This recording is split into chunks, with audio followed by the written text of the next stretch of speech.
The last time I reviewed a game controller was over 3 years ago, where I reviewed and recommended the Amazon Basics Xbox One controller. Well, scrap that recommendation, as I introduced the PowerA Enhanced Xbox controller.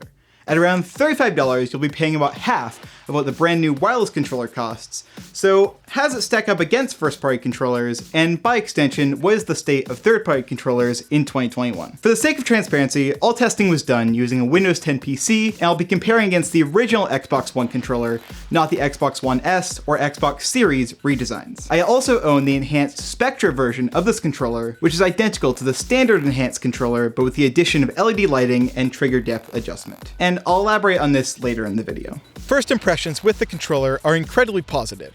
The controller itself has a dense feel in the hand, despite weighing nearly gram for gram the same as a first-party controller with a battery. However, where the first-party controller has the weight focused in the palm grips, the PowerA has the weight more evenly distributed throughout. Like the Amazon Basics controller I reviewed before, the PowerA controller places your hands slightly farther apart than the first-party controller, as well as having a thicker palm grip section.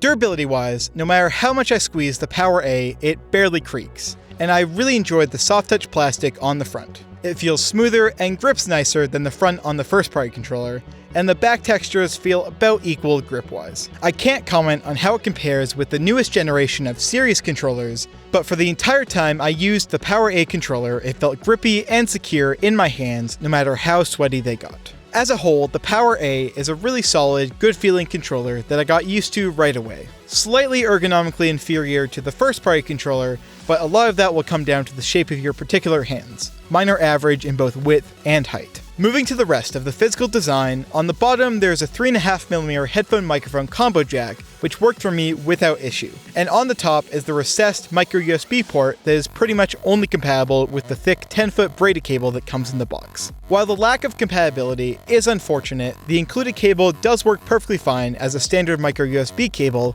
and the beefy locking mechanism ensures that port fatigue will never be an issue, as it has with so many first-party controllers of mine. In terms of buttons, there seems to be a theme in third-party controllers. They feel clunky, but not awful. In the case of the PowerA, the thumbsticks are incredibly grippy and their movement feels snappy, but with L and R3 requiring a lot of force. ABXY have noticeable wobble and a long travel, occasionally acting a bit sticky and getting mushy at the end of their travel. The triggers have a full range of movement that you'd expect, but feel a bit too easy to press, whereas the bumpers are probably the best buttons on the controller, being tactile yet soft at the same time. The D-pad is, as always, the worst part of this controller, but I didn't have any accidental presses, and instead it was just mushy. And finally, the two advanced gaming buttons on the back can be remapped to any button on the controller, except the menu buttons, by simply holding down the program button for 2 seconds, followed by the button you want to map, and finally pressing the button on the back you wish to assign it to. It even allows the triggers to be remapped, without their analog functionality, of course. With that being said, this controller is noticeably louder than its first-party counterpart, with the exception of the D-pad and bumpers. But instead of me describing it, take a listen for yourself.